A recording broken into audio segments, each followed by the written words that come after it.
Today we are going to be talking about the beautiful religion of Christianity and why I disagree with the majority of Christians.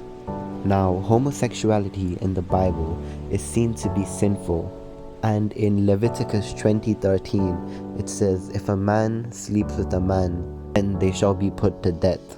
But the God I love and the God I know doesn't condemn someone for something they cannot control. And homosexuality is something that you are born with. It isn't something that you can control. The God I know solely judges you on the fact whether if you are a good person or if you're a bad person. And to me, what makes someone a bad person is the intentional act of hurting someone. And your homosexuality is neither intentional and neither does it harm anyone else. And Alex O'Connor proved that sexual orientation isn't moral, but neither is it immoral, and why ultimately it shouldn't be an issue.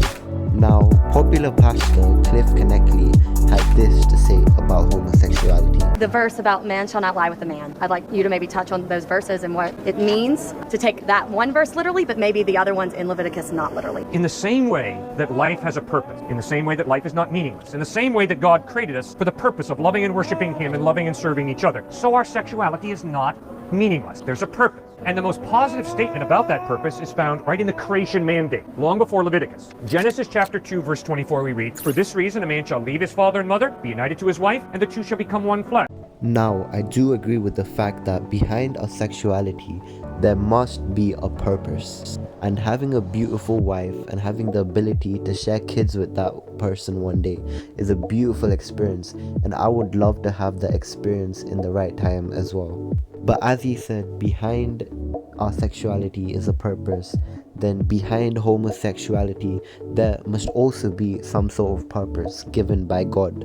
And I do not believe Leviticus 20:13, like many other passages in the Bible, is meant to be taken literally or word for word. Now, this brings me on to another popular Bible quote that is also, in my opinion, not meant to be taken word for word or literally, and this is John 14:6 that says, "I am the way, the truth, and the life. No one comes to the Father except through me." Now, many Christians see this verse and believe that if you're a Muslim, a Jew, a Hindu, or anyone that is outside the religion of Christianity, that you won't make it into heaven due to them not believing in Jesus. But I believe in that verse that Jesus acts as a metaphor for love, kindness, righteousness, compassion, and care. And I believe if you emulate these good deeds of love and compassion, then no matter what your religion, you will enter through the gates of heaven, because ultimately, I think the same as before, it comes down to whether if you're a good person and if you have a good heart. And growing up as a Christian, I love the story of Jesus. Jesus, in the face of persecution and in the face of adversity, fighting through and carrying the burden of our sins on his shoulders and dying for our sins on the cross, shows us the unconditional love he has for all of us. And I find the story of Jesus quite inspiring and comforting. And I believe each religion has a story like this that inspires us and comforts us. And I believe that there is one God who talks to us and communicates to us through many different religions, and that neither religion is right or wrong.